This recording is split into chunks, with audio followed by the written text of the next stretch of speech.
Donc, je me présente, je suis Bruno Rocher, je suis le président du Cercle Saint-Charlemagne et je ne suis pas historien. On va rembourser tout le monde. Je vais essayer néanmoins de vous parler de celle que j'aime beaucoup, de Sainte Jeanne d'Arc.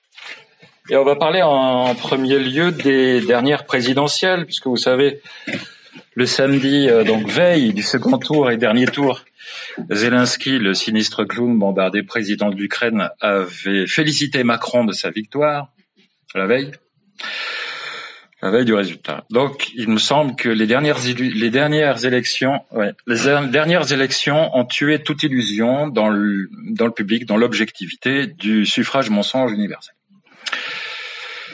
Alors, quelle politique faut-il à la France? Donc, nous allons d'abord voir la vie et les combats et le martyre de Sainte Jeanne d'Arc, et voir ensuite quelle est la politique qu'il faut pour la France.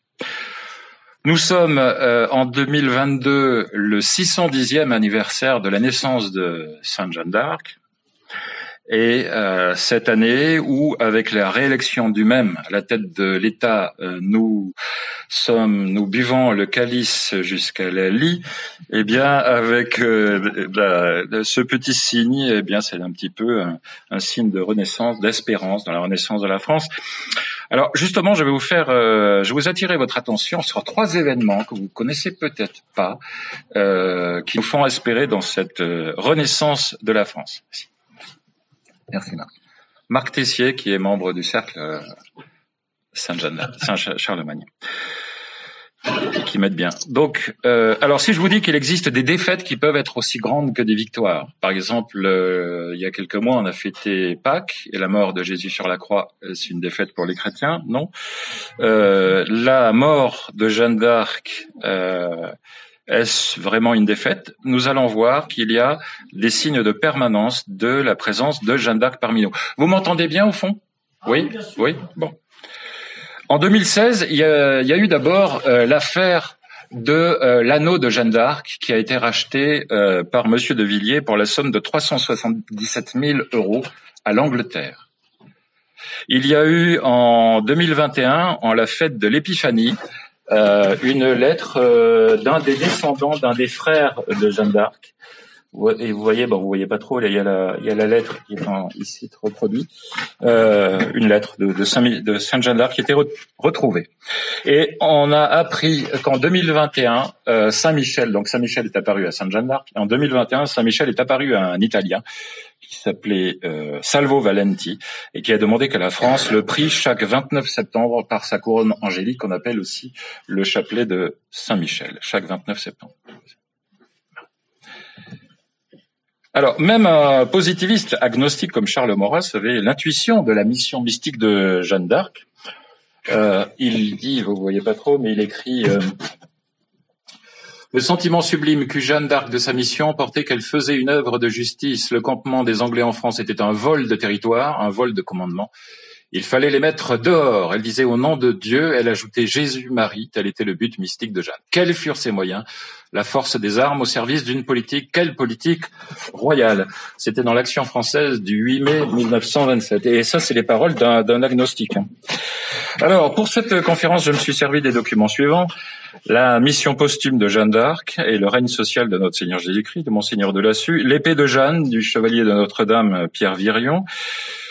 La bienheureuse Jeanne d'Arc, du chanoine Charles-Émile Montet, et quelques exemplaires de la revue Les Amis de Jeanne d'Arc.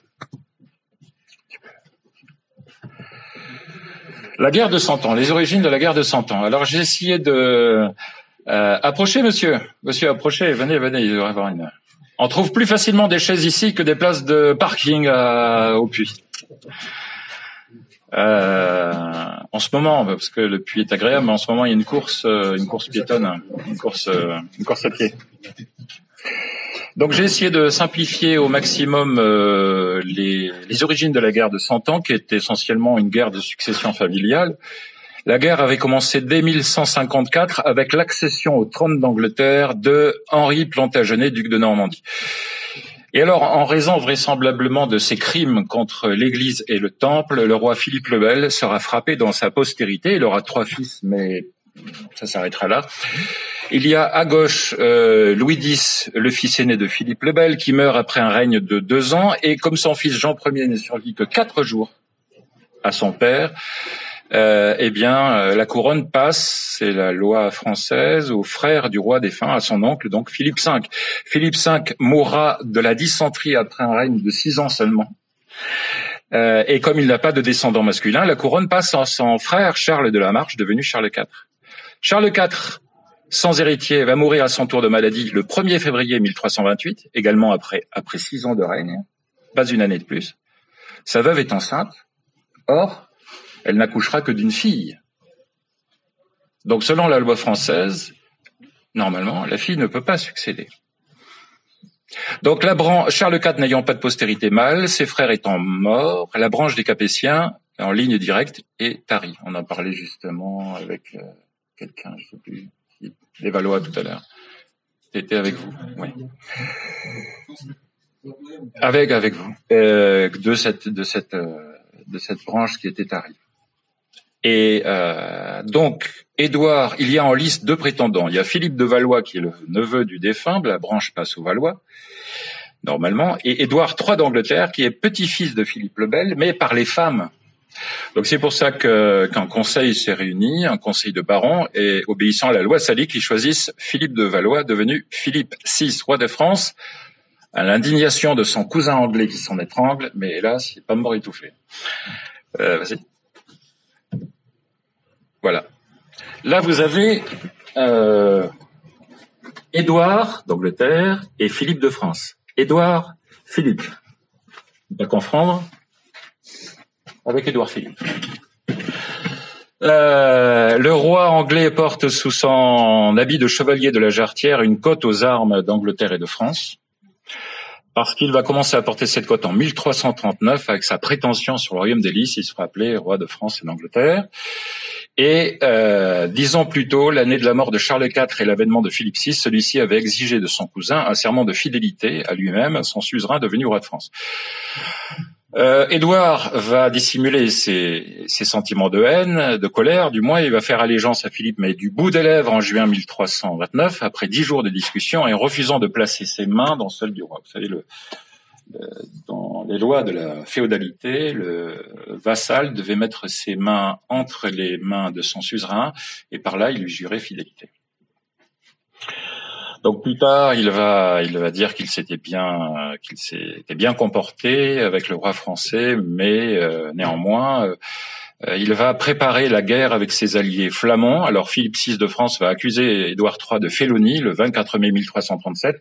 La réponse anglaise ne va pas tarder à arriver. L'évêque de Lincoln va remettre à Philippe la lettre de défi de son maître, le roi d'Angleterre. Et 2 ans plus tard, Édouard III se fera acclamer roi de France et d'Angleterre dans les Flandres françaises qui, par Dunkerque, sont pas très loin de Londres. Vas-y, Marc. Alors, ce qui va faire toute la différence dans la guerre de 100 ans, on dit la guerre de 100 ans parce qu'elle s'est déroulée sur une période de 100 ans, mais c'était à chaque fois des petits combats sporadiques, c'est le soldat à pied, le anglais, le fantassin, l'archer, le coutillier qui agrippait les armures, faisait choir le chevalier et l'ouvrait comme une boîte de sardines avant de l'égorger. C'est ce qui va perdre les Français. Le roi de France ne peut compter, lui, que sur des... Alors, le roi d'Angleterre avait des soldats de métier, on va dire. Le roi de France n'avait pas des soldats de métier, il prenait des volontaires qui étaient mal préparés. Donc, il y a ça aussi. Et les sujets anglais les plus endurcis du roi d'Angleterre ont un sport national qui s'appelle l'arc. C'est un arc en bois d'if, assez grand, que les Anglais ont volé entre guillemets, aux Gallois quand ils ont fait la conquête du pays de Galles. Ils sont appropriés cette arme. C'est un grand arc très puissant. Et les soldats anglais étaient des sportifs accomplis, des chasseurs. Ils chassaient à l'arc, etc. Et ils faisaient de ce sport-là. Donc ils connaissaient cette arme-là. L'arc, le longbow, voilà. Alors, on va voir donc maintenant les événements militaires qui nous amènent à l'année 1412 où naît Jeanne d'Arc. Alors d'abord Crécy. Avant Crécy, le 24 juin 1340, 11 000 archers anglais embarqués à bord de navires commandés par le roi Édouard font pleuvoir une pluie de flèches sur la flotte de 200 navires. 30 de nos navires sur les 200 seulement vont échapper au massacre. C'est parti d'une querelle de pêcheurs et voilà. Le 26 août 1346, défaite française de Crécy, entre Crécy et Vadicourt exactement. Ce n'est pas le triomphe de la chevalerie, mais celui des coupes jarrets, des coutilliers et des lanceurs de haches. Donc c'est l'humiliation nationale. 1347, vous avez la ville de Calais qui tombe. Le 19 septembre 1356, c'est la défaite de Jean II à Poitiers, Jean le Bon, qui est fait prisonnier. 1373, Du Guesclin, qui est le maître de la Bretagne. 1375, les Anglais qui redeviennent maîtres de la Bretagne. Il y aura l'assassinat du duc de Bourgogne, de Louis d'Orléans, assassiné par le duc de Bourgogne Jean sans peur. C'est le début de la guerre civile entre Bourguignons pro-anglais et Armagnac pro-français.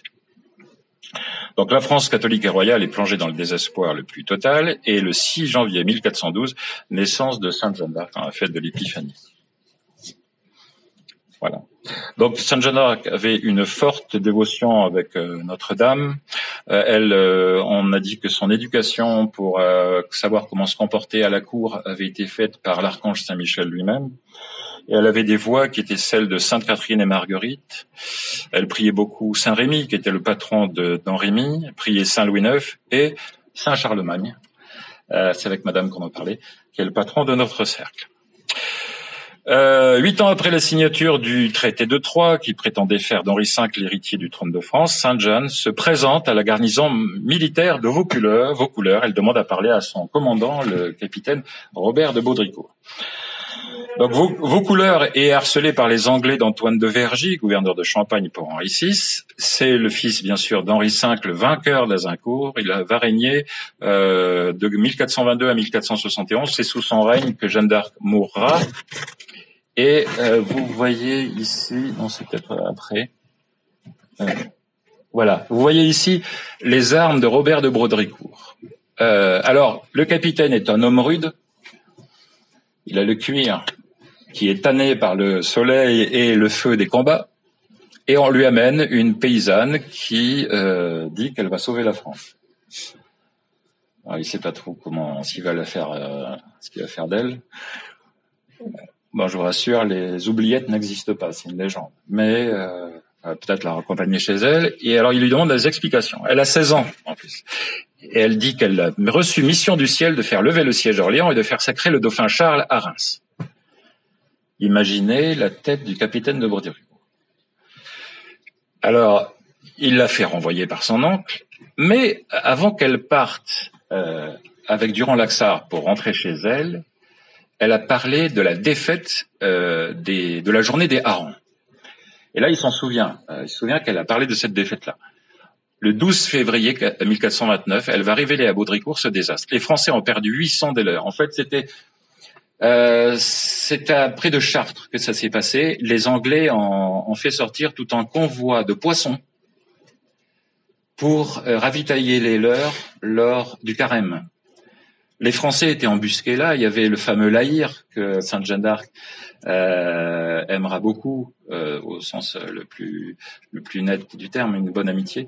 Laïr, qui a fait partie de ces Français qui ont attaqué les Anglais quand ils sortaient de Chartres avec la colonne des Victuailles, mais ça a été un massacre. Et elle parle de Baudricourt. Alors Baudricourt, lui, il est convaincu finalement, et il aura le 22 février, 22 février, il y aura 10 jours, il aura le 22 février à la confirmation de ce qui s'est passé par Laïr, qui sera rentré à cheval de là-bas, et il va être convaincu, il va lui donner une épée, ça sera sa première épée, et une escorte armée de 6 hommes en armes, dont faisaient partie notamment les écuyers Jean de Metz et Bertrand de Boulangy. Vous voyez bien les images, c'est vrai? Oui? Bon, vas-y. Justement, voilà une autre qui est gratuite, elle aussi, comme les autres précédentes. Le 13 février 1429, l'escorte quitte Vaucouleurs par la porte de France.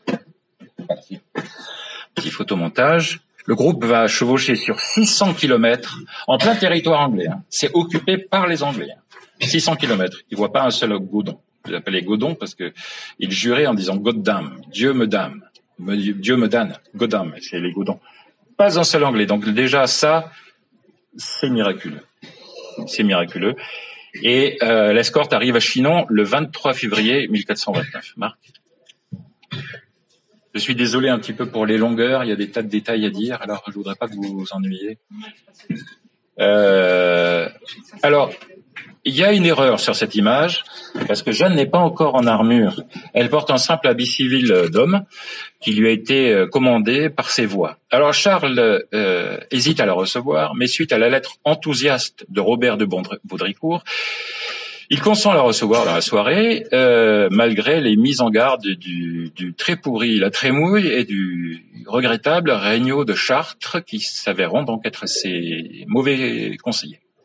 Donc il faut aussi imaginer la scène, elle va rentrer dans une salle éclairée par 50 torches tenues par des valets. Là brillent les armoiries de 300 chevaliers présents habillés à la mode du temps. Jeanne fait son entrée d'un pas assuré, elle est plutôt grande, bien faite et plutôt belle. Le teint est hâlé, les cheveux sont coupés à l'écuelle, c'est-à-dire au bol. Et elle avait annoncé aux gardes de la porte qu'elle allait franchir, elle avait annoncé « Je reconnaîtrai le roi », sans jamais l'avoir vu, bien sûr. Le roi est informé qu'elle cherche à le voir, et il va changer de vêtements avec le comte de Clermont. Il sera habillé comme lui, qui se tiendra à côté du trône vide, habillé comme le roi. Donc les rieurs font cercle, imaginez. On se réjouit du malaise de Jeanne d'Arc qui va se tromper sur la personne du roi. On lui présente Clermont. On lui présente Clermont. Elle dit le comte de Clermont. Elle dit simplement ce n'est pas le roi. On lui en présente d'autres et elle fait la même réponse. Et elle va directement, vas-y Marc. Elle va directement au dauphin, qui est déguisé en simple courtisan. À 2 pas de lui, elle fait la révérence, comme si elle avait longtemps vécu à la cour. Elle dira qu'elle avait vu Saint-Michel qui, l'espace d'une lance, souvent mesuré en lance à cette époque-là, s'inclinait devant le successeur de Clovis. Et elle s'écrie d'une voix forte, alors que toute l'assistance est bobie, de voir ça, qu'elle l'a reconnu. Gentil dauphin, gênant Jeanne la Pucelle, et vous mande le roi des cieux par moi, que vous serez sacré et couronné en la ville de Reims, et que vous serez lieutenant du roi des cieux qui est roi de France. Et elle s'adresse au prince en lui disant, moi je te le dis de la part de Messire, que tu es vrai héritier de France et fils du roi, il m'envoie pour te conduire à Reims, afin d'y recevoir ta couronne. Et Charles va être ébranlé, bien sûr, il a les larmes aux yeux de cette scène, et il prend Jeanne à part et lui dit, quand même, donnez-moi un autre signe afin de finir de me convaincre. Vas-y. Et là, il y a quelque chose, je ne sais pas si vous en avez eu connaissance, peut-être, mais je crois que c'est pas très connu. On l'apprend dans certains livres, mais pas dans tous. On l'apprend pas dans les livres à l'école, ça c'est certain, mais ça se trouve pas tout temps. En fait, la tradition raconte que, doutant de sa légitimité, Charles VII, sa mère c'était Isabeau de Bavière, c'était une femme perdue, qu'il avait promise à l'Angleterre, et donc elle passait son temps à lui dire que c'était un bon à rien en quelque sorte, et que c'était pas le fils de son père. Donc il a adressé en privé à Dieu 3 requêtes. Ne pas lui donner la force de continuer une affreuse guerre s'il n'était pas le légitime héritier du trône. Il s'était offert en sacrifice si les maux qui ravageaient la France étaient dus à ses fautes personnelles. Il avait même envisagé d'émigrer en Écosse. Et il avait supplié Dieu de prendre en pitié son peuple si les offenses de son peuple avaient attiré le courroux divin. Donc la jeune Lorraine, il a fait cette prière. Il se l'est faite, il était tout seul. Il n'en a même pas parlé à son confesseur.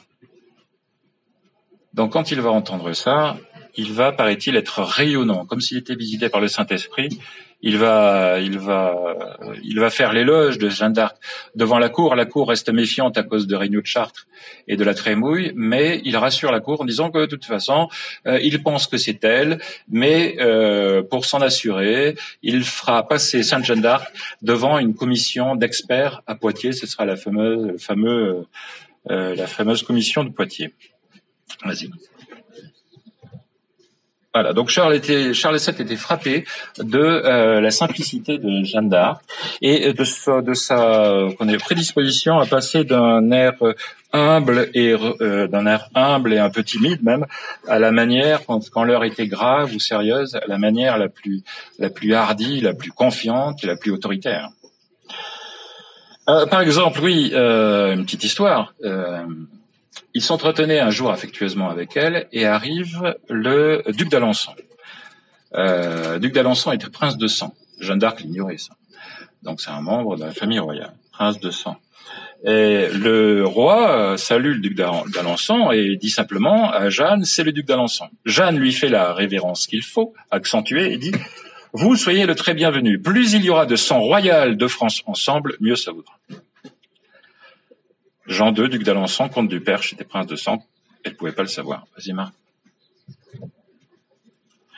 Donc, sur la volonté de Charles VII se réunit donc la commission de Poitiers. Ce seront ses premiers combats, parce qu'à Poitiers, la commission est dirigée par Regnault de Chartres, qui va tenter d'influencer les experts dans un sens hostile à Jeanne d'Arc. Elle était composée de théologiens, d'universitaires, de membres du Parlement, mais aussi de seigneurs armagnacs.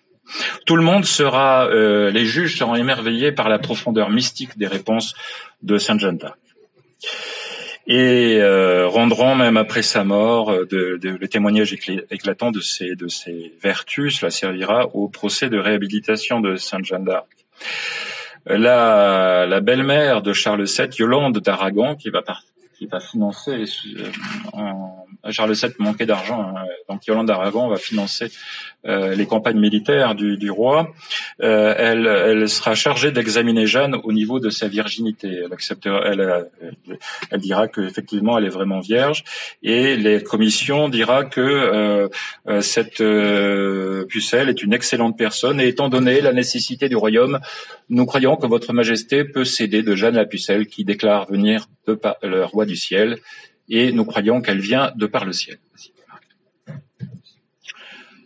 Alors, Charles VII va s'employer avec les finances de Yolande d'Aragon, notamment dans un premier temps, à préparer l'expédition d'Orléans. Et l'expédition, il va nommer une maison. Vous savez que le chef des armées a une maison militaire.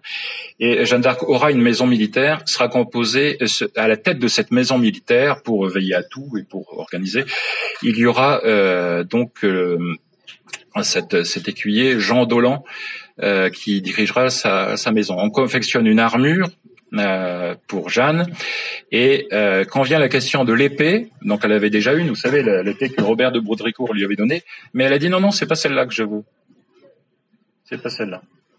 Et elle dit, il y en a une à Fierbois, dans la chapelle de Fierbois, voilà, il y en a une que vous trouverez derrière l'autel. Alors, le futur roi Charles VII envoie des messagers vers Fierbois, ils arrivent à la chapelle, ils vont derrière l'autel, rien.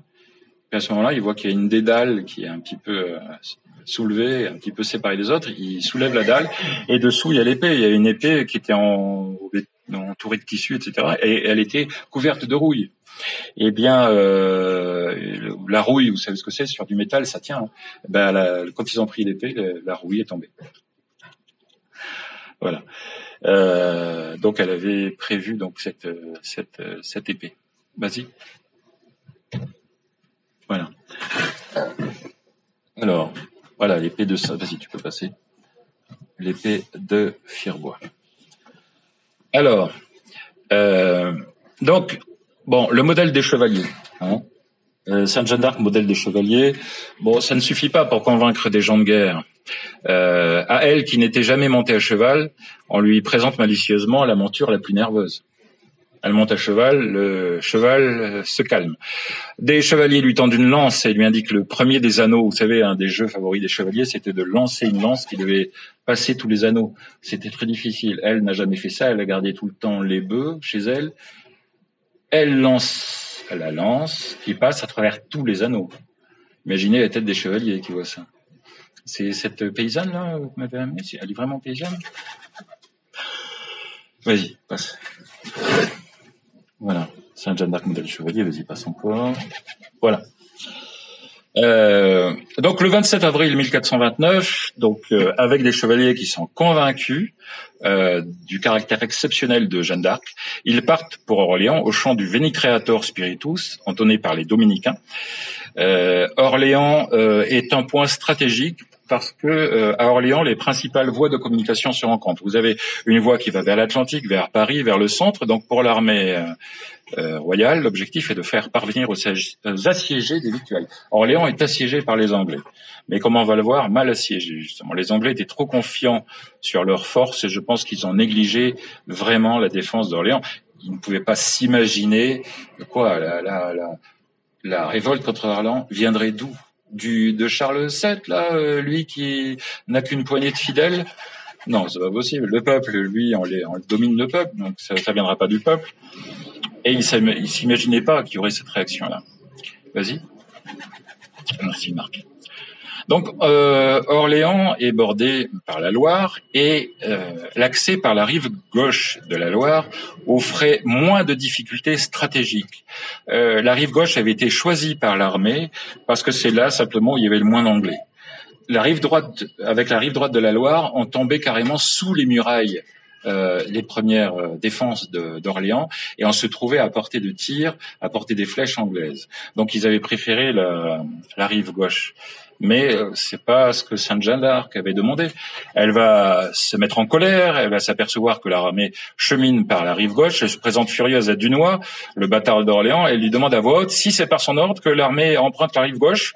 Donc Dunois répond fièrement oui, et de plus sages que moi sont du même avis. Et elle répond: le conseil de Monseigneur est plus sage que le vôtre. Vous avez cru me tromper, c'est vous qui vous trompez, car je vous amène meilleur secours qui n'en est jamais advenu. C'est celui du roi du ciel. Alors, Dunois restait sceptique sur l'aide de Dieu, parce qu'en plus, la Loire était à un niveau très bas. Les Orléanais étaient assiégés, il fallait leur faire parvenir des victuailles, et pour ça, on avait utilisé des bateaux à fond plat pour aller de la Loire. Mais la Loire était à son niveau le plus bas. Donc les bateaux, même à fond plat, ne bougeaient pas. Et en plus, il y avait une espèce de vent rabattant qui soufflait dans les voiles et qui poussait les embarcations vers les murailles, là où étaient les Anglais. À peine Jeanne d'Arc a prononcé ces paroles, le vent a tourné, le niveau de l'eau a gonflé et les bateaux d'approvisionnement ont pu arriver. Et les Anglais n'ont pas bougé. Voilà, vas-y.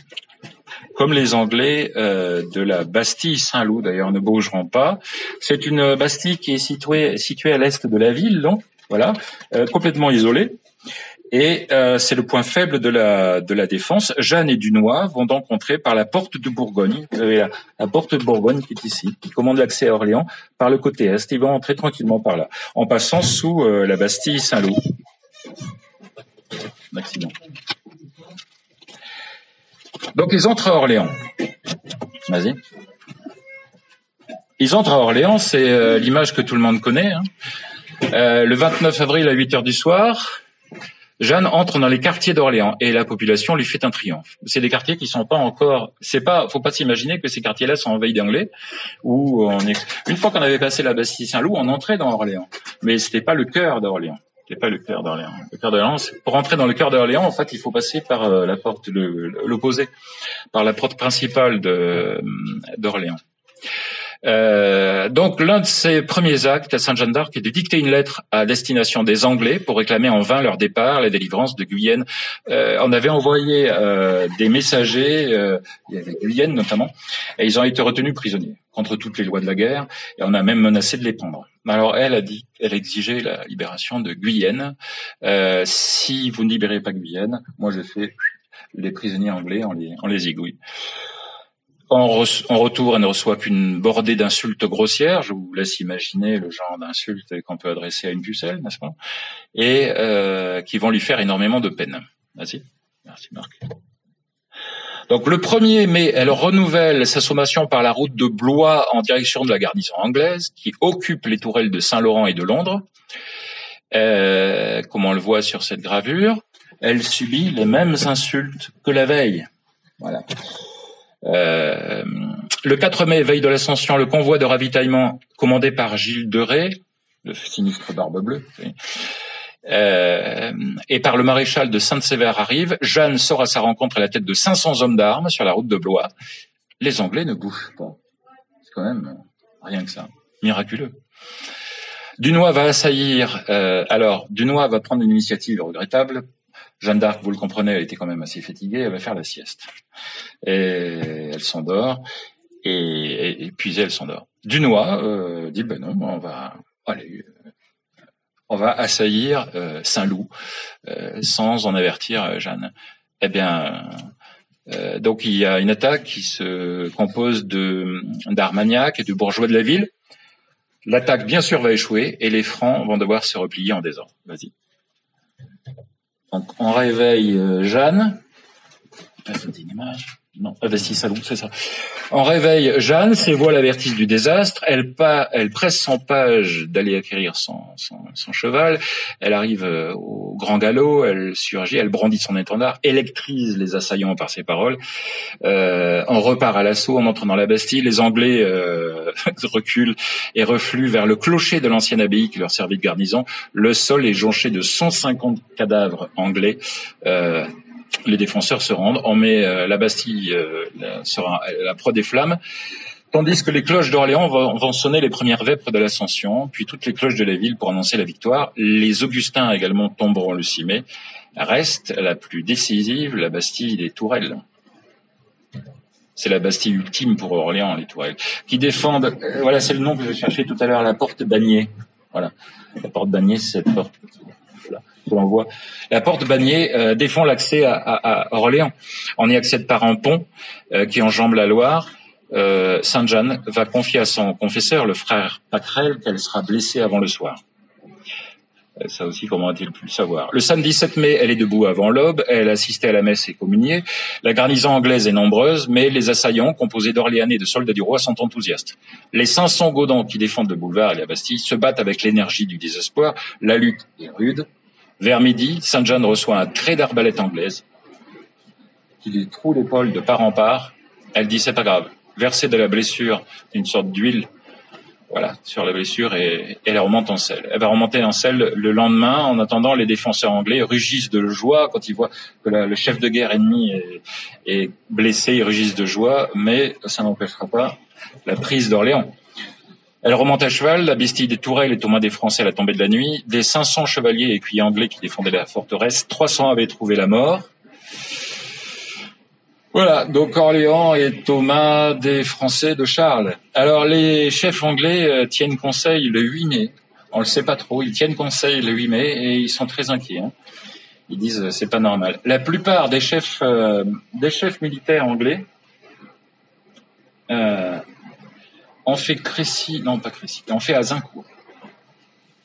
Ils étaient à Azincourt. Voilà. Ils étaient à Azincourt. Et ils disent c'est pas normal. Qu'on ait été battu par une bergère, c'est pas normal. Pour nous, elle est possédée du diable, on peut voir. Alors ils ont les foi, quoi.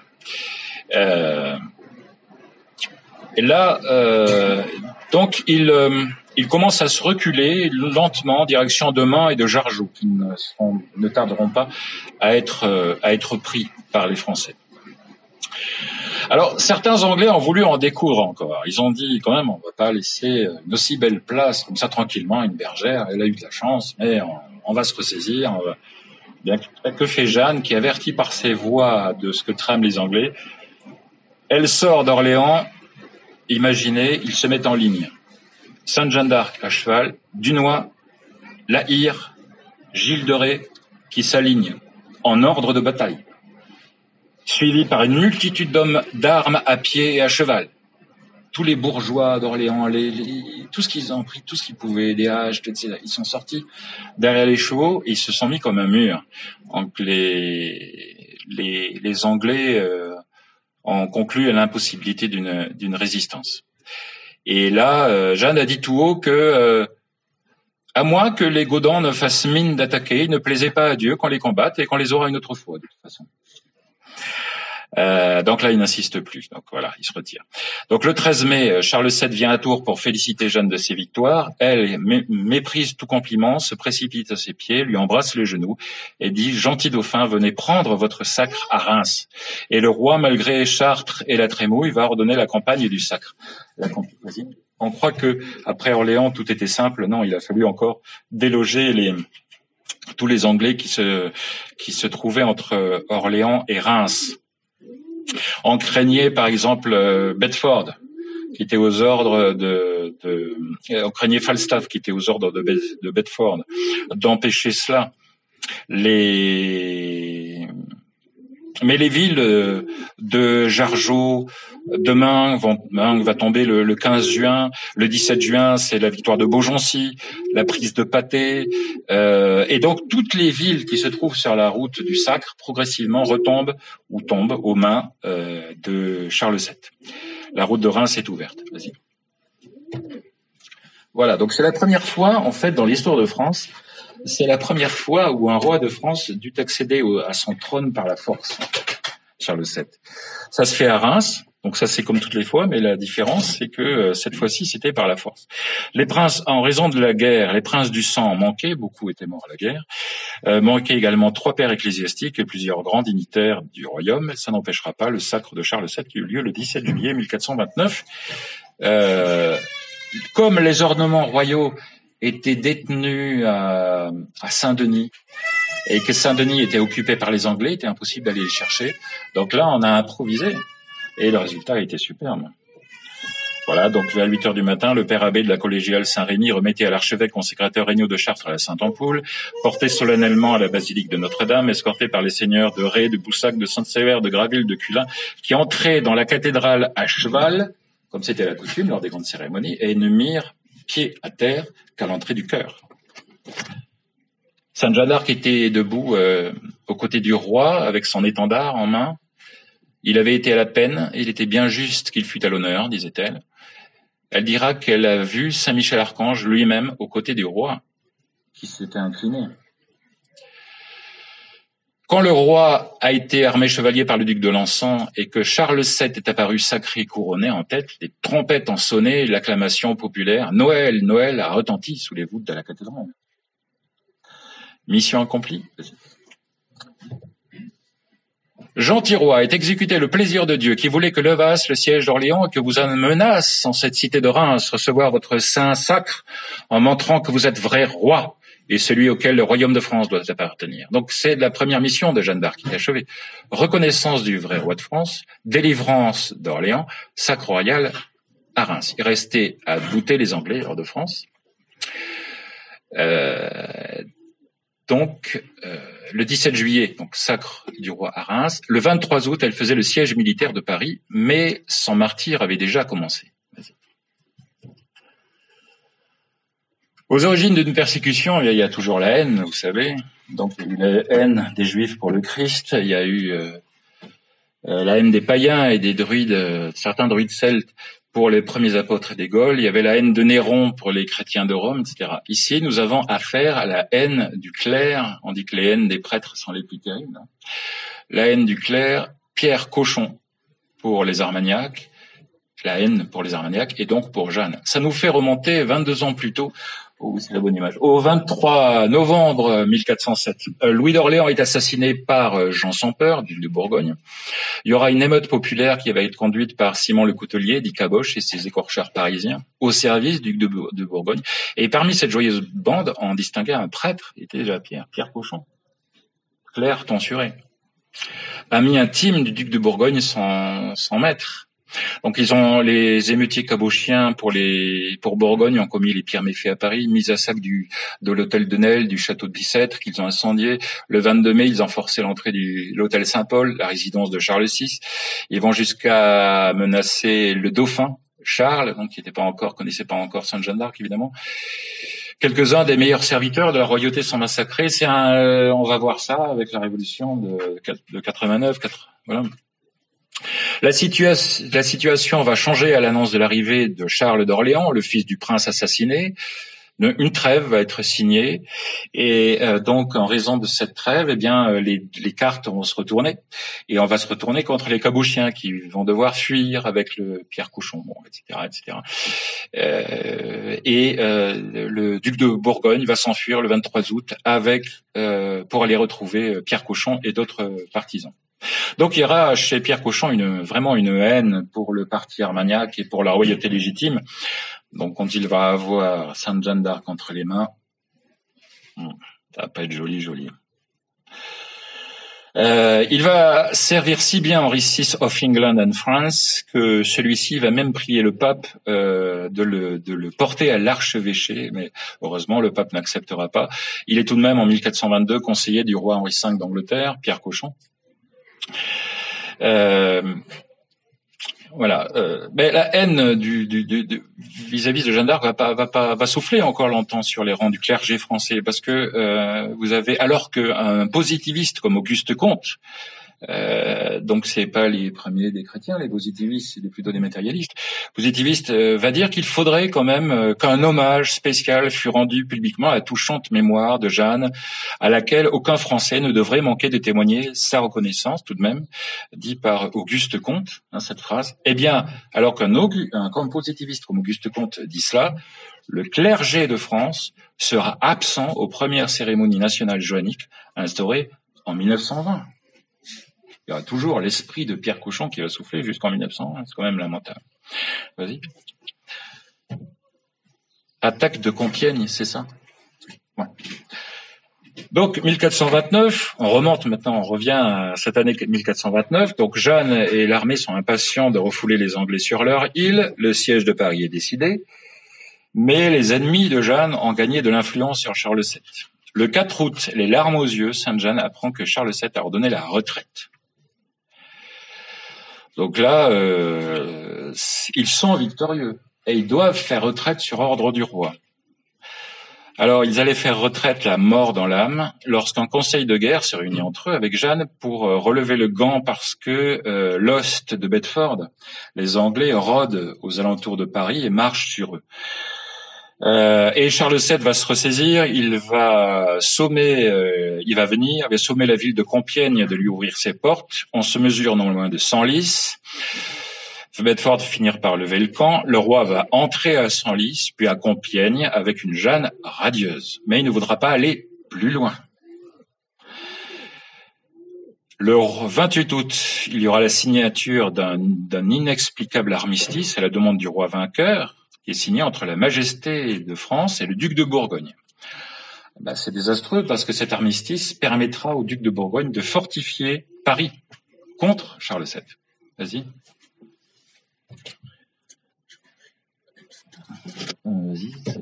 Oui, c'est ça.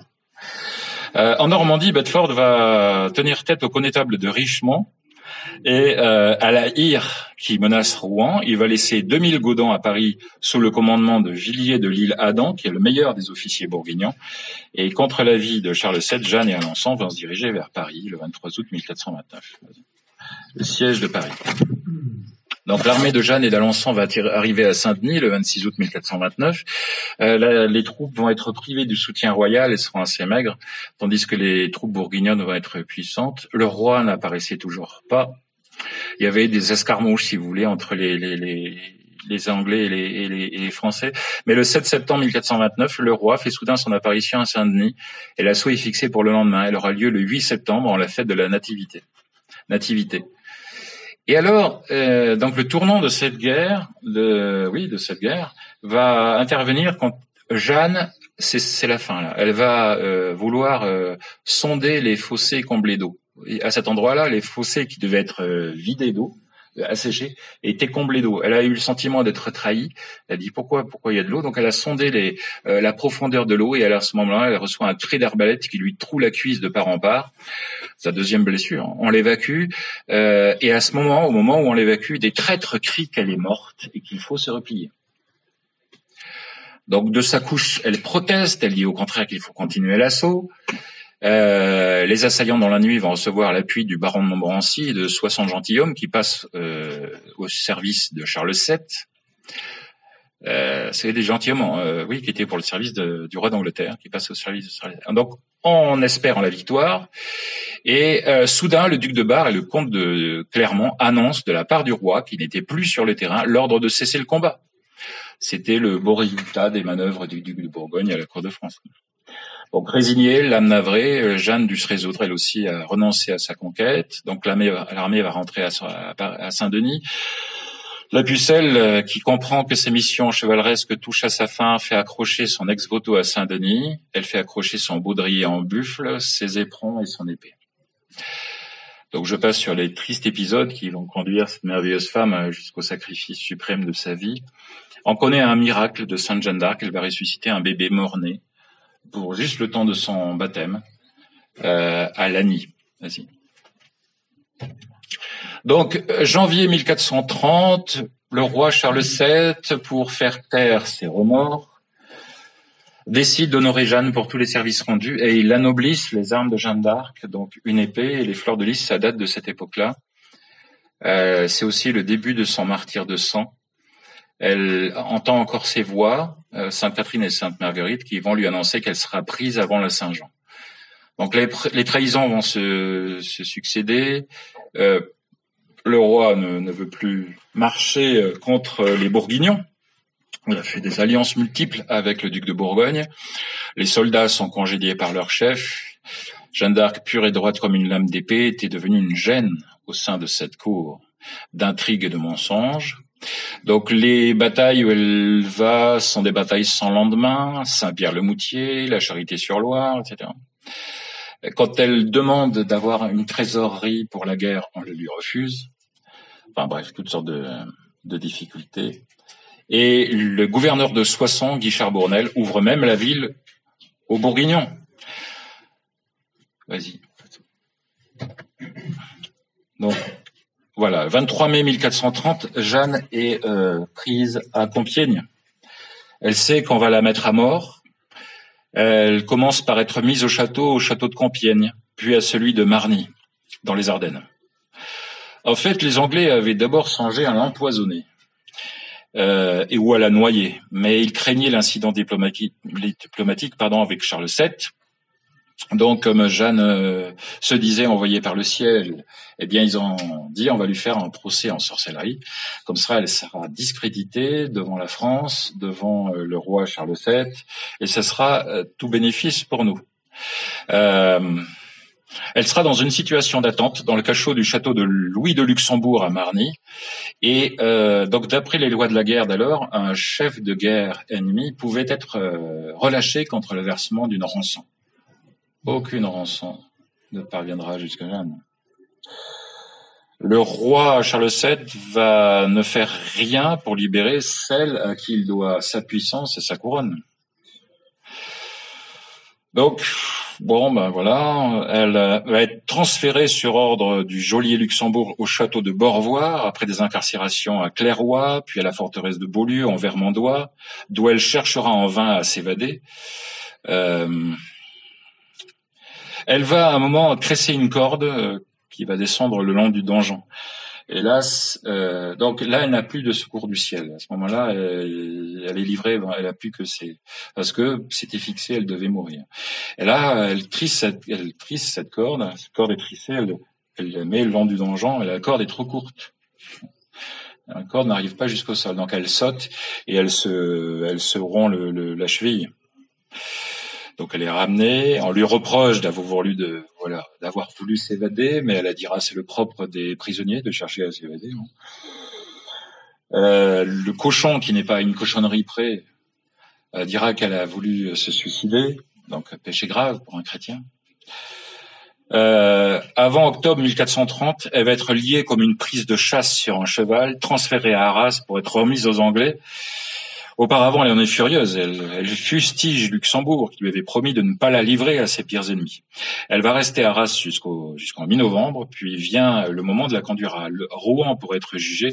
Elle est dirigée vers Rouen en décembre 1430. Vas-y. Alors, le cinéma a parfois admirablement rendu la Passion de Jeanne d'Arc. Il y aura par exemple La Jeanne la Pucelle du français Jacques Rivette avec Sandrine Bonner dans le rôle de Sainte Jeanne, vous l'avez vu peut-être.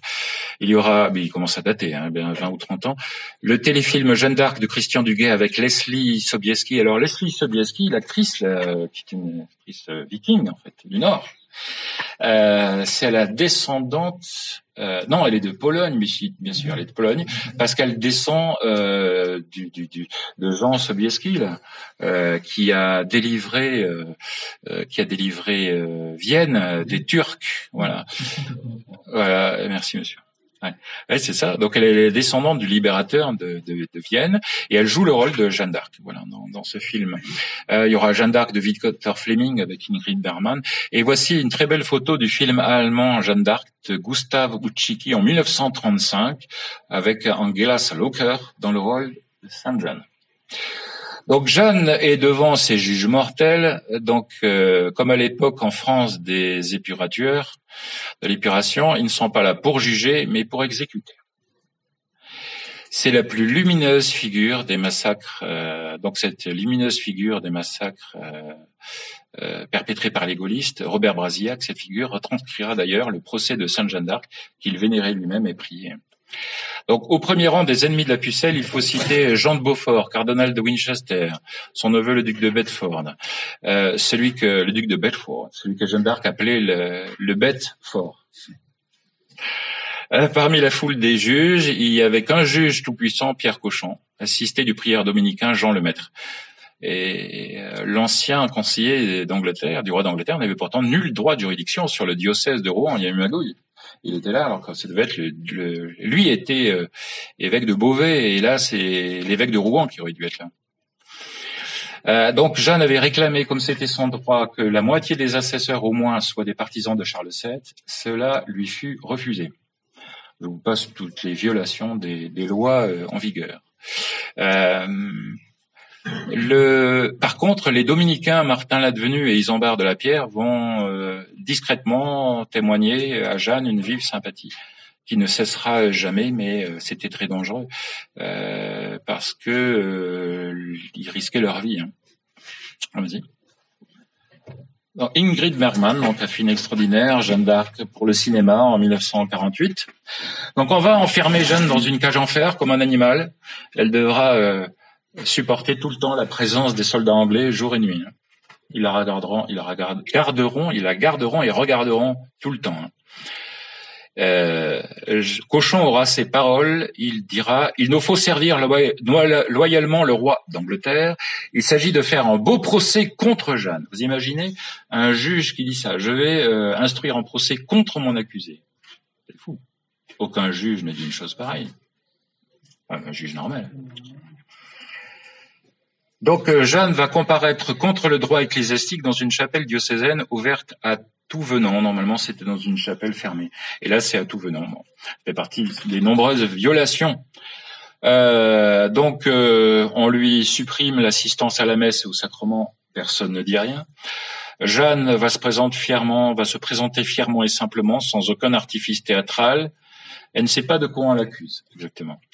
Cauchon se rend compte que la partie n'est pas gagnée. Il venait de l'extraire de sa cage de fer. Il lui rappela qu'il ne fallait pas quitter le château sans sa permission. Il lui rappela qu'il était légitime de s'évader quand on est prisonnier. Et elle s'est plaint hautement du traitement qu'elle a subi en prison. Donc à ce moment-là, quand elle a révélé qu'elle était dans une cage en fer, le public qui était là ne le savait pas et donc ça a fait des ouh. Donc ils l'ont charitablement, ils ont dit bon, on va supprimer la cage en fer. Donc elle a été fixée à un banc avec des chaînes.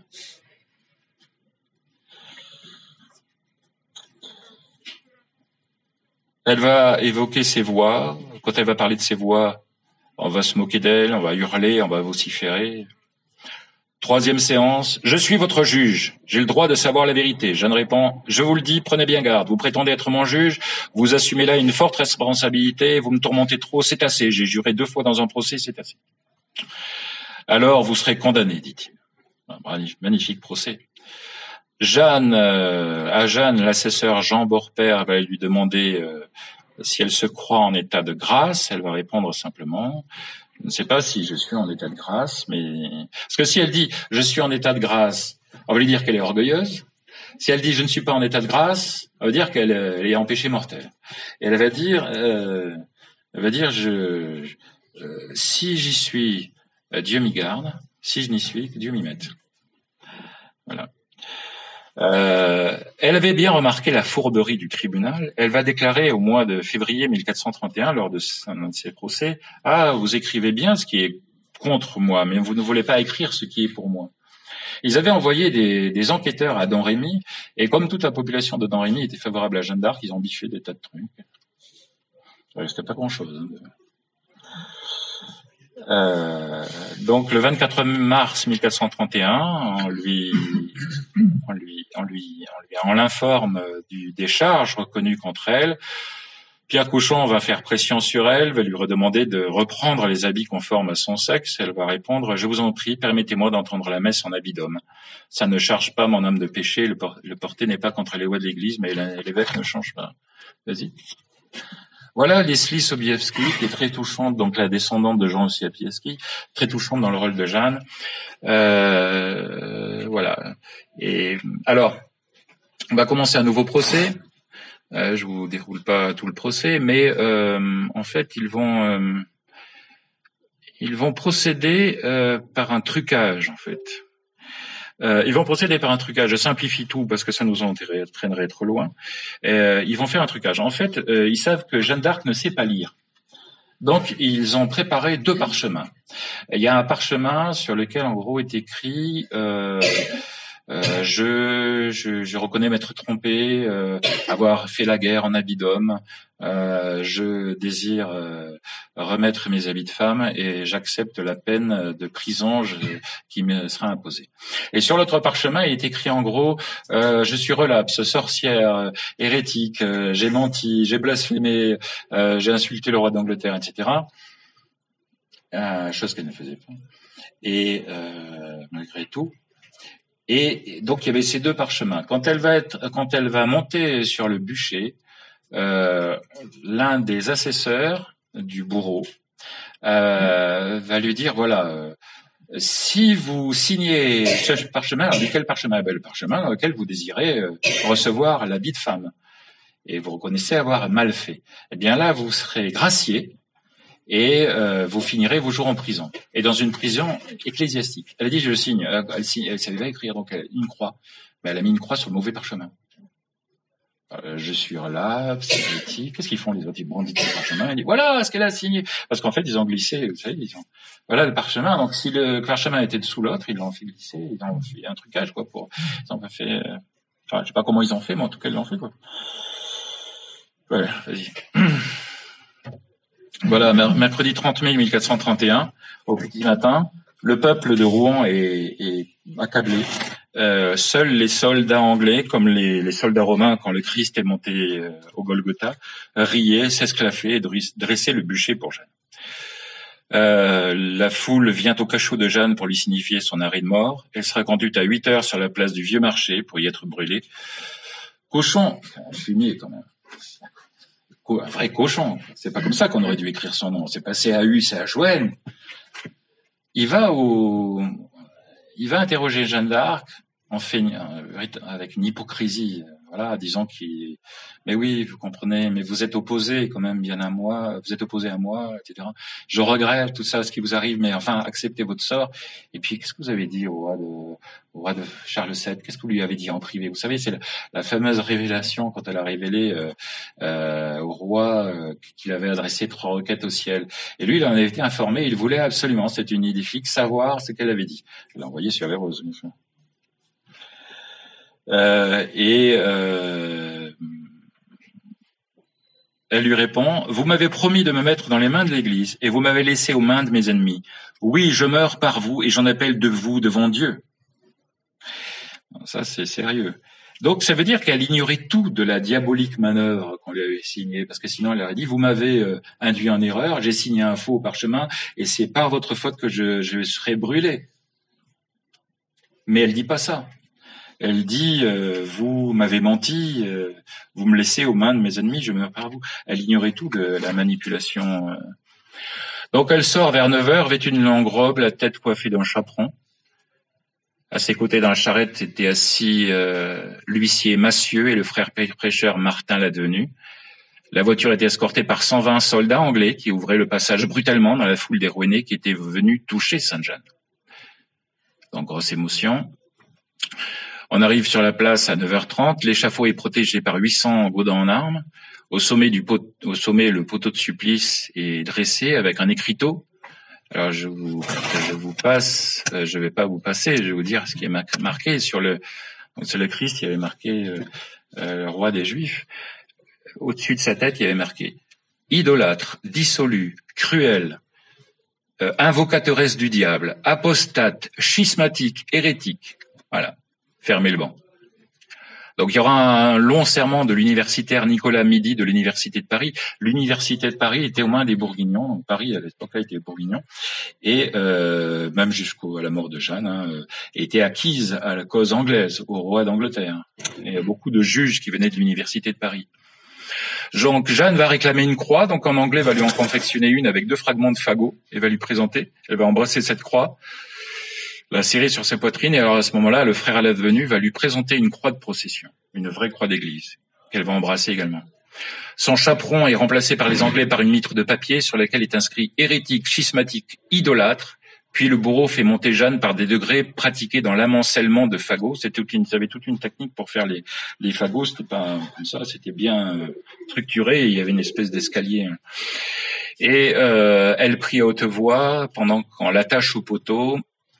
Ses dernières paroles seront Jésus, Jésus. Il était 10h30.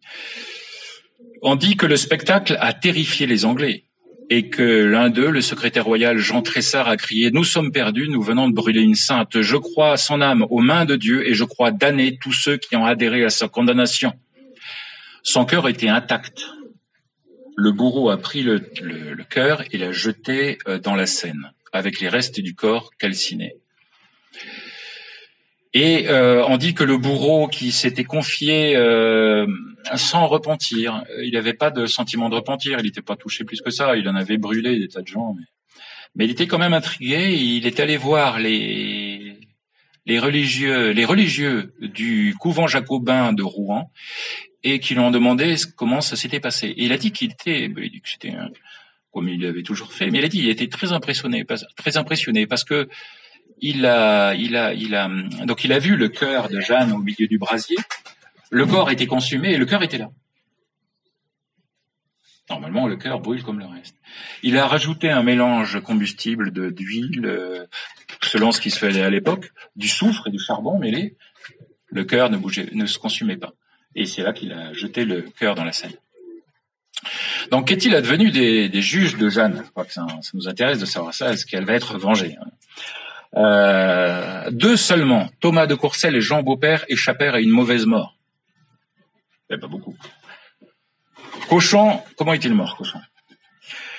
Il est mort 10 ans plus tard, entre les mains de son barbier. Guillaume Flavy est assassiné sur ordre de sa femme. Nicolas Midi va attraper la lèpre. Loiseleur meurt d'une crise cardiaque au concile de Bâle. Jean Lemaître a disparu. Estivet a été retrouvé enlisé dans les immondices de Rouen. Donc je passe sur la réhabilitation de Jeanne d'Arc qui eut lieu à la demande de Charles VII. Parce qu'en fait, Charles VII, quand même, il n'était pas très... C'est pas un de mes rois préférés. Il a ordonné la réhabilitation de Jeanne pour que jamais l'histoire puisse dire qu'il a dû sa couronne à une sorcière. Je vous laisse imaginer. Donc il y aura plusieurs événements qui auront suivi la mort de la Pucelle. Il y aura le traité d'Arras qui va mettre fin aux luttes fratricides entre Armagnac et Bourguignon en 1435. Bon, je passe sur les dates. La victoire de Castillon, scellée par la mort de l'Anglais Talbot, qui va mettre fin à la présence angloise en France. Le pape Calixte III qui va ordonner la révision du procès de Rouen. Le procès sera déclaré nul. Jeanne d'Arc va être canonisée par Benoît XV. Béatifiée par Benoît XV et canonisée ensuite. Le 14 juillet 1920, Maurice Barrès va imposer à la République la loi instituant la fête nationale de Jeanne d'Arc, le 2e dimanche de mai. Et depuis 1909, comme les étudiants, les ligueurs d'Action française et les Camelots du Roi avaient payé le défilé de Jeanne d'Arc de 100 000 jours de prison, quand même, ils ont fait 100 000 en tout, quand il faut tout additionner, les militants étaient en prison.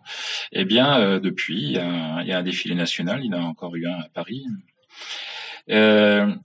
1922, Pie XI proclame Jeanne d'Arc patronne secondaire de la France, titre qu'elle partage avec Sainte Thérèse. Voilà, vas-y. Est-ce que j'ai pas sauté une image? Vas-y, oui. Voilà. Donc, vas-y, l'image d'avant, qu'est-ce que c'était? L'image d'avant, ça c'était. Oui, c'est ça. Voilà. Donc, on a parlé d'une mission posthume de Sainte Jeanne d'Arc, parce que Jeanne d'Arc avait écrit aux Anglais une lettre. Bon, elle dictait sa lettre à Jean Pacrel, qui était son secrétaire et son confesseur. Et elle dit, si vous lui faites raison, donc à la pucelle, encore pourrez-vous venir en sa compagnie, d'où que les François feront le plus beau fait, qui onc, ça veut dire jamais, fut fait pour la chrétienté. Donc elle parlait d'un fait futur qui n'a normalement pas encore eu lieu. On pensait notamment qu'on avait projeté une croisade, une nouvelle croisade pour reconquérir la Terre Sainte. On ne sait pas trop. Voilà ce qu'écrit Gabriel Hanotaux dans son livre Jeanne d'Arc. La portée extraordinaire de l'apparition de Jeanne d'Arc s'affirme par ceci, que la leçon de sa vie et de sa mort n'est pas épuisée, elle dure et durera encore. Nous ne sommes qu'à l'aube des jours où doit s'accomplir sa mission. Et Hanotaux n'était pourtant pas chrétien. Comme Maurras, c'était un agnostique en recherche. Vas-y. Voilà. Un jour de l'an 313, vous le savez, c'est pas la suivante. Oui, c'est ça. Un jour de l'an 313, l'empereur romain Constantin a convoqué le peuple romain dans sa basilique Ulpienne. Il s'est placé au centre de l'abside et il a dit ces fières paroles. Les funestes divisions des esprits ne peuvent avoir une heureuse fin tant que nul rayon de la pure lumière de la vérité n'a éclairé ceux qu'enveloppent les ténèbres d'une ignorance profonde. Il faut donc ouvrir les yeux de l'âme, que le Seigneur unique et vrai qui règne dans les cieux soit adoré. Et à ce moment-là, le peuple romain assemblé, durant 2 heures, a crié simplement « Le Dieu des chrétiens est le seul Dieu, que les temples soient fermés et que les églises s'ouvrent ». Nous attendons qu'un gouvernement futur dise « Le Dieu des chrétiens est le seul Dieu, que les loges maçonniques soient fermées et que les églises s'ouvrent ». Dans la France de 1940-1945, les loges avaient été fermées. Donc nous sommes entrés depuis 2 ans au moins dans un temps d'effroyables tribulations qui vont préparer le règne de l'Antéchrist pour les chrétiens. Avec le massacre des enfants à naître qui se poursuit, nous assistons maintenant à l'Holocauste et des victimes du vaccin. L'Église est défigurée. Je vous signale que le 30 mai dernier, le pape François a reçu une distinction du Bnei Brit. Le Bnei Brit, c'est la plus importante organisation maçonnique juive. Tous les papes, jusqu'à le pape actuel, avaient condamné la franc-maçonnerie. Et condamné, pas au bûcher évidemment, mais condamné, excommunié les catholiques faisant partie de la franc-maçonnerie. Et là, nous avons un pape qui reçoit, depuis sa chaise roulante, respectueusement les déclarations du Bnei Brit. Donc en fait, je parlais de politique chrétienne, parce que je pense que si la révolution mondialiste arrive sur nous, ça sera inévitable, qu'au moins elle ne passe pas par nous. Vous voyez la différence? Elle arrive sur nous, mais qu'elle ne passe pas par nous. Il y a un côté sur nous, on le veut pas, mais par nous, c'est l'accepter. Donc, que faisait Jeanne d'Arc? Elle priait, elle était instruite par Saint Michel. La tradition, donc, je vous l'ai dit, rapporte que Saint Michel avait fait son éducation pour figurer la cour, pour monter à cheval, pour l'art de la guerre. Et elle combattait. Alors, c'est la ligne que suit le cercle Saint-Charlemagne, qui suit peut-être aussi le cercle Richelieu. Prier. Alors, nous disons un rosaire mensuel pour la France et le roi, donc on a un petit groupe là. Donc on dit le rosaire 1 fois par mois, on dit le rosaire pour la France et le roi, que Dieu voudra. Et on a des contacts comme ça dans la France, ils sont pas énormes, il y en a quelques-uns, qui disent le rosaire en même temps que nous, à l'heure dite. Voilà. Depuis chez eux. On se forme sur les bons livres, puisqu'on a un cercle d'études. Actuellement, il y a Marc qui fait un exposé superbe du livre de Jean Hoppt, Le procès de la démocratie. Jean Hoppt était un des professeurs émérites du temps de Salazar, un des conseillers de Salazar au Portugal. Et on milite, c'est-à-dire qu'on donne des conférences, bon, comme aujourd'hui, grâce à Dieu, des conférences. On projette de faire quelques actions en défense de l'Église et de l'identité nationale et catholique de la France. Ce qu'on n'a pas pu faire encore, parce qu'on est un jeune cercle. Donc au cercle Saint-Charlemagne, nous voulons que ce que la France a voulu depuis Clovis, c'est-à-dire le roi de France. Et depuis la Révolution, on parle du suffrage universel, l'objectivité du suffrage universel. Bon, maintenant, il est bien mis à mal avec ce qui s'est passé depuis les présidentielles, mais on croit toujours dans le suffrage universel. Mais depuis que le suffrage universel existe, quel progrès en direction des idées chrétiennes y a-t-il eu? Aucune. Chaque fois, moins de chrétiens, moins de catholiques, moins d'idées dans le public. Au contraire, il y en a. Donc, la démocratie n'est pas un idéal chrétien. Il n'y a pas un idéal nationaliste, n'est pas un idéal royaliste. On pense que Dieu n'a pas voulu cela pour la France. Voici les paroles de Saint Pidis. Il a dit, si Jésus a été bon pour les égarés et les pécheurs, il n'a pas respecté leurs convictions erronées. S'il a appelé à lui pour les soulager, ceux qui peinent et qui s'ouvrent, ce n'a pas été pour prêcher la jalousie d'une égalité chimérique. S'il a relevé les humbles, ce n'est pas pour leur inspirer le sentiment d'une dignité indépendante et rebelle à l'obéissance. Si son cœur débordait de mansuétude pour les âmes de bonne volonté, il a su également s'armer d'une sainte indignation contre les profanateurs de la maison de Dieu, contre les misérables qui scandalisent les petits, contre les autorités qui accablent le peuple sous le poids de lourds fardeaux.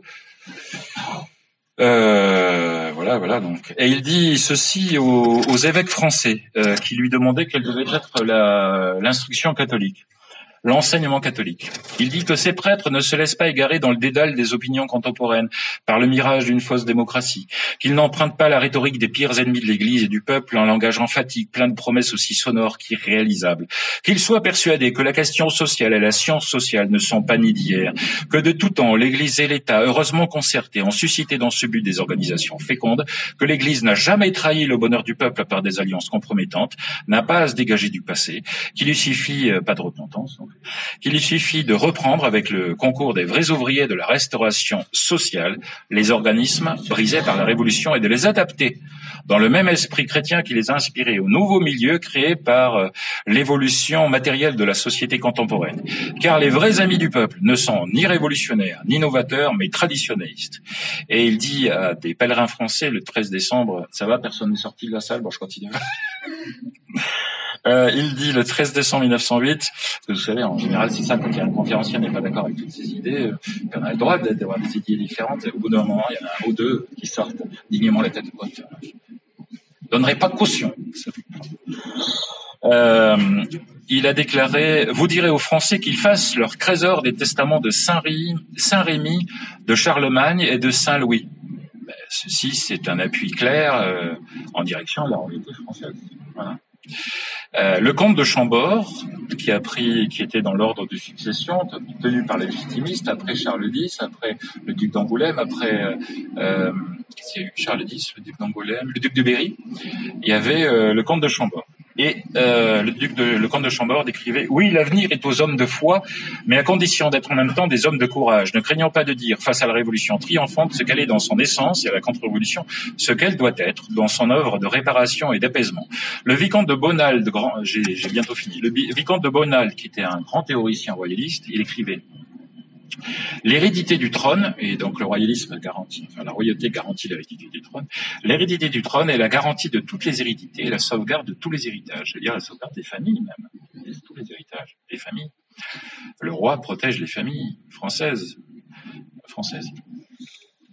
Il y a plein de familles en ce moment, pas forcément toutes européennes. Donc, vive le roi, donc, messieurs et mesdames.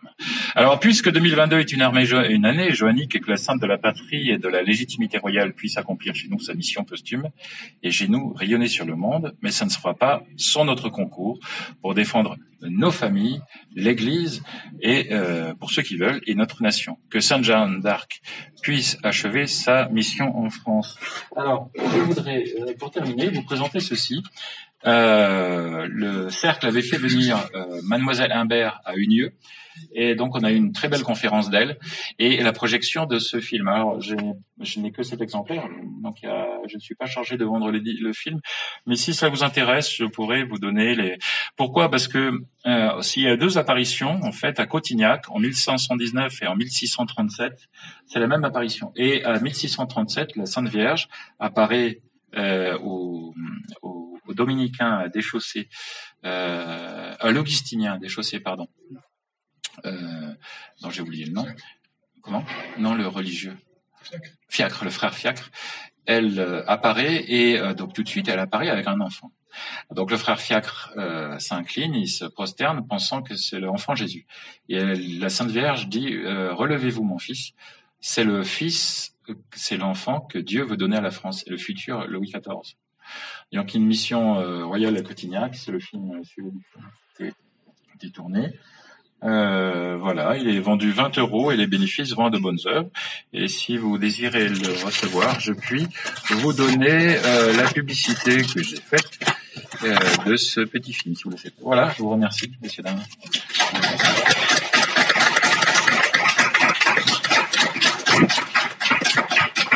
Voilà.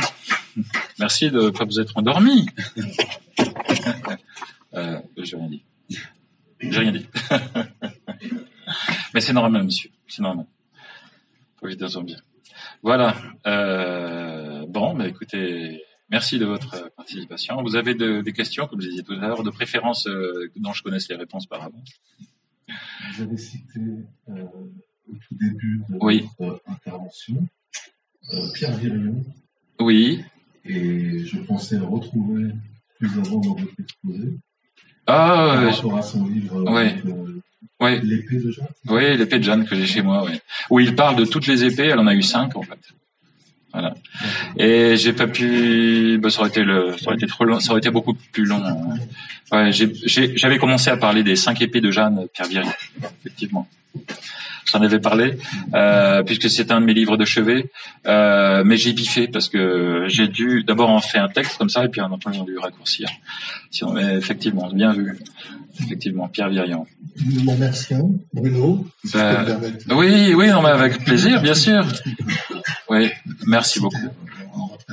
Ah, ben alors, heureusement que vous n'avez pas posé de questions. Beaucoup de choses. Oui. Tant mieux, ça dit. Je vous félicite pour cela.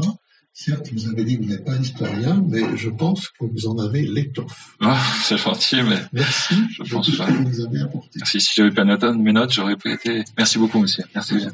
Oui. C'était volontaire aussi le fait de ne pas parler de la triple donation ou... Ah non. La triple donation, c'est votre cercle qui en a parlé, ou bien c'est Hilar, Pierre Hilar. Oui. On a parlé, Ouais. Non, j'ai on a parlé aussi. Ouais. Non, j'ai oublié simplement. Non, vous avez oublié, vous avez indirectement parlé parce que vous avez dit que le roi avait peur parce que quand elle a été jugée comme étant sorcière, il avait peur que ça retombe sur lui. Ah, mais c'est pas ça la triple donation. Pardon, effectivement, merci. La triple donation, même si vous avez pas évoqué. Un petit peu indirectement. Ouais. Indirectement, mais c'est vrai. Mais je l'ai pas mis dans les détails. Vous voulez le dire, la triple donation, ce qui s'est passé, raconter? C'est juste simplement Jeanne qui a demandé au roi de lui donner le royaume de France. Après son couronnement, une fois qu'elle était, c'est ça. Bien sûr, Charles VII a longuement visité. Il a fini par lui signer un papier officiel comme quoi il cédait le royaume de France à Jeanne. Jeanne s'est adressée à Dieu. Et la voix a changé, paraît-il, et le temps a assuré, c'est Dieu qui parlait. C'est ça, elle a cédé le royaume de France à Dieu, et par l'entremise de Jeanne, Dieu a redonné le royaume de France à Charles VII. Il a vécu des secondes douloureuses. Voilà le plus pauvre chevalier du royaume, dirait-elle. Le roi dépossédé de tout. C'est ça. Parce qu'on peut imaginer que si à ce moment-là, il s'était rebellé, avait dit non, mais au moment, si elle dit pas, je vous redonne le royaume, si elle avait dit, ah mais non, mais de toute façon, c'est à moi, je suis roi, et qui dit, je fais ce que je veux, là, elle aurait été couru de désastre en désastre, justement parce qu'il a eu, avec humilité quand même, pour reconnaître ça. Accepter. Oui. Tout à fait, je vous remercie. Il y a une chose qui dit oui. Faire attention peut-être, mais dans l'affaire des harengs, qui a massacré qui? Qui a massacré qui? Les Français ont attaqué. Oui, les harengs. Les harengs ont massacré les Anglais. Non, il y a eu, j'étais un peu vite. En fait, la journée des harengs a eu lieu un jour où il y avait les Anglais qui sortaient de Chartres, escortant un convoi de victuailles pour les leurs, pour l'armée, et donc les Français étaient à l'affût, il fallait bien qu'ils mangeaient aussi, et ils étaient à l'affût, et ils ont attaqué le convoi anglais. Et mais là, les Anglais, le reste des Anglais est sorti de Chartres. Ça a été une mêlée terrible avec les Français. Il y avait la Hire qui en faisait partie, des soldats français. Nombreux chevaliers sont morts. Il y a eu 200 chevaliers français qui sont morts dans le combat. Et Jeanne était, donc ça s'est passé près de Chartres. Au même moment, à Vaucouleurs, il n'y avait que Jeanne d'Arc, il savait par révélation du ciel, et elle a déclaré au capitaine de Vaucouleurs, à Baudricourt, qu'il s'était passé ça. Et lui, cette histoire-là, ramener cette folle chez son père, durant l'accès à ramener là, et voilà. Et il a appris 10 jours après, il a appris ce qui s'était passé. J'en ai des rangs. Fallait en gros 10 jours de cheval pour 10 journées de cheval pour revenir de Chartres jusqu'à Vaucouleurs. Merci beaucoup. Je vous en prie. Merci bien.